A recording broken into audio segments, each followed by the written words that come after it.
In the Addams Family Values from 1993, we are reintroduced to the eccentric and macabre Addams family, including Gomez, Morticia, Wednesday, Pugsley, Uncle Fester, and Lurch, and one new addition, baby Pubert.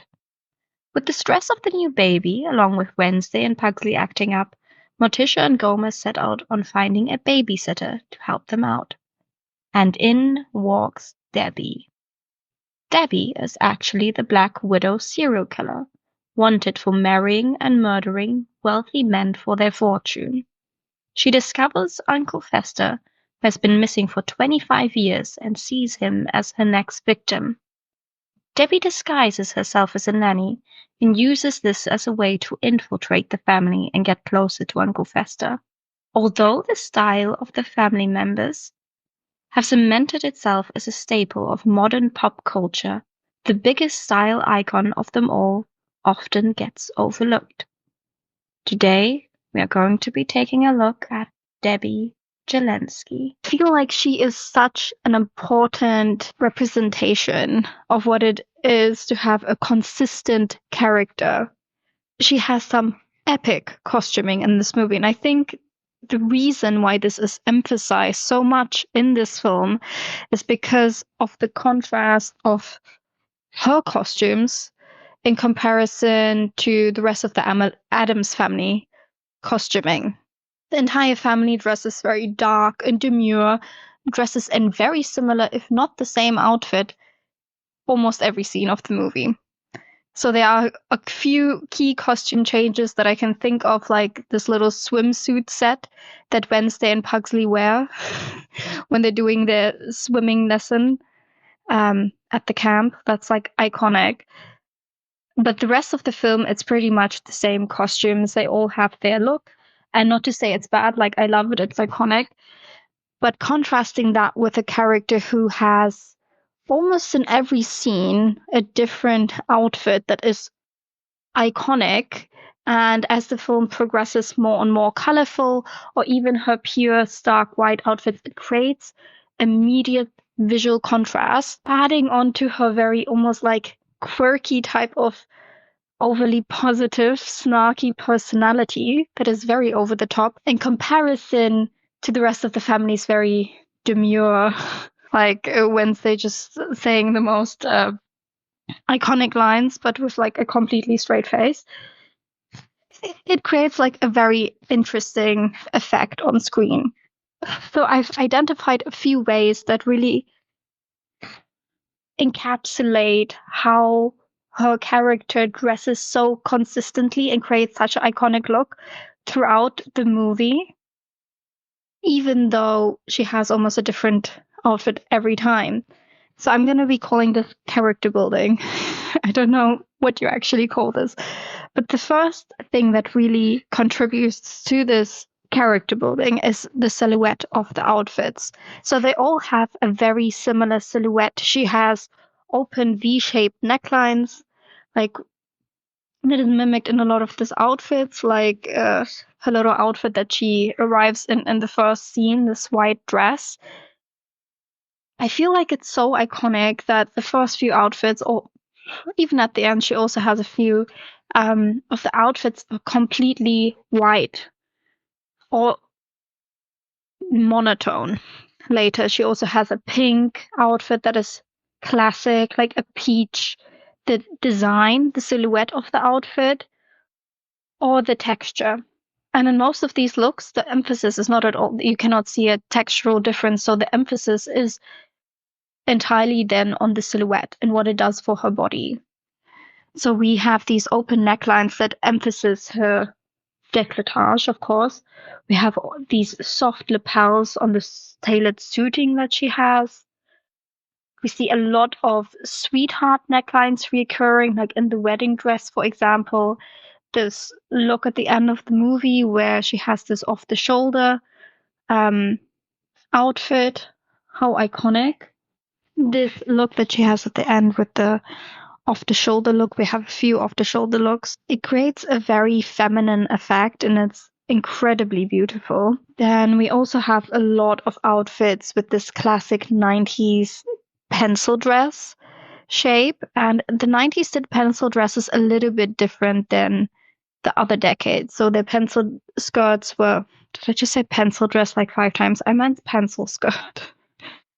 Um, the pencil skirt's hem came down a little bit lower. It was kind of like mid calf, and it had a very loose shape. So it would be tailored around the waist, but the rest of the garment came across very flowy and loose, and it created a very feminine and sexy effect. I love that shape. Like, I feel like, especially people who are tall, they look so great in this. And she had a lot of these types of silhouettes that then had like slits in them or buttons in the leg area, which create even more fluidity and movement. But of course, it like kind of emphasizes her like slinky, sexy nature. And as for sleeves, you rarely see them coming down like full length sleeve. Then we also have a few outfits that fall outside of the realm of these silhouettes, and that would be more like her nightgown, her lingerie. These robes remind me very much of the robes you can purchase nowadays from Catherine Delish. Just a little tip there for you. So if you're like looking for a robe like that, she sells very beautiful robes that are the same style. And these robes all have this silky texture, these loose sleeves, and create this beautiful, almost like a flowing, like the flowing goddess silhouette. I don't know what to call it.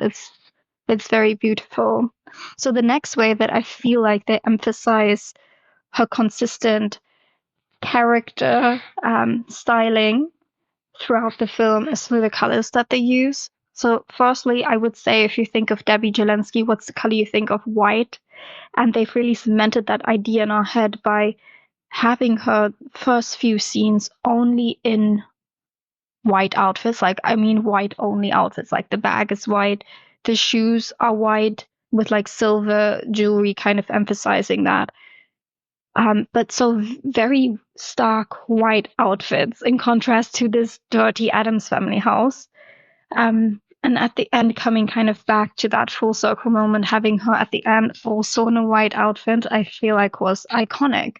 But we do see her in a few other colors throughout the film as well. We see her in some pinky colors, some apricots, leaning into the more tangerine orange. We also see her in, as well as this.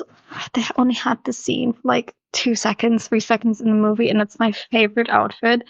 Is after the wedding, as they headed to the car, everyone's swarming them.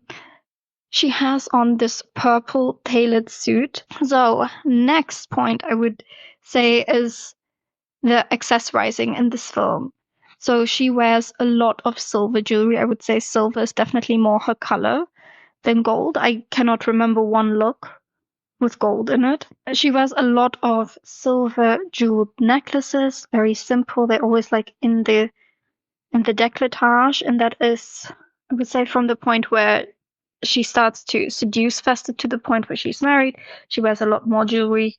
At her wedding, she wears also silver jewelry, massive necklace, massive tiara, and we see a few looks which she does have a little bit more jewelry on, but it's all in the same vein. It's all very reminiscent of each other, so it creates a very consistent and clear look with the accessories. Then we also see her in a few hats, a lot of these broad rimmed, almost sun hat type hats. It's very fabulous on her, throwing on a scarf that matches the rest of the outfit. Yes. We also see a lot of these soft, flowing fabrics on her, these veils, these shawls that add like a little bit of drape. They add some drama. They add some sexiness and softness and femininity.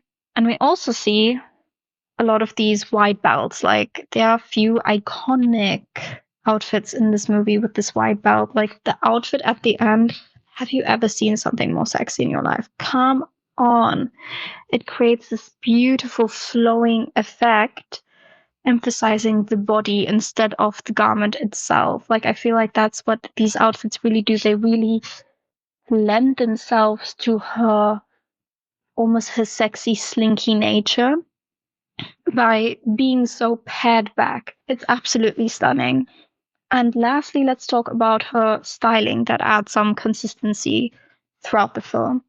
Throughout the film, she is often seen with this platinum blonde bob with her fringe. Sometimes the hair is a little bit more poofy and up, like gets like round, you know, like when you take short hair and you curl it and like gets shorter and it's like kind of looks like that.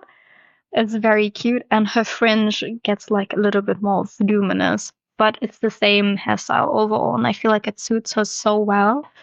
Kind of creates this like, oh, I'm so innocent. I'm so almost like this childlike effect with this like almost childlike hairstyle. Um, it's very cute, and I love her makeup throughout the film. It's very 90s. It's like matte face, a lot of white under like brightness under the under eye, white eyeshadow coming up all the way, dark eyebrows.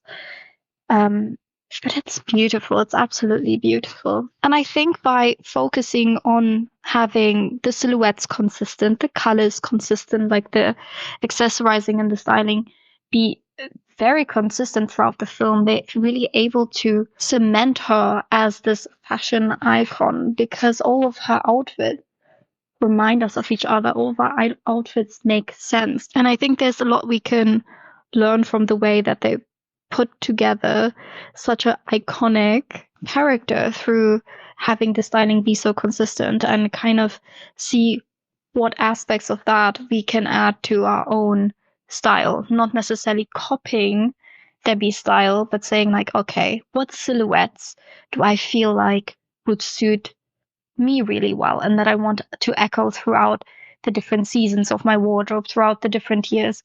So thinking about some necklines, maybe some shapes, dress shapes, dress lengths, sleeves, dresses versus pants, trousers, all of these things we can think about, as well as some colors that we like wearing, having consistent throughout our wardrobe, accessorizing and our styling being consistent. And all of these things, when we pair it back, instead of having like 5 different things, but maybe having 1, 2 things that we gravitate towards, we can also build a very consistent style.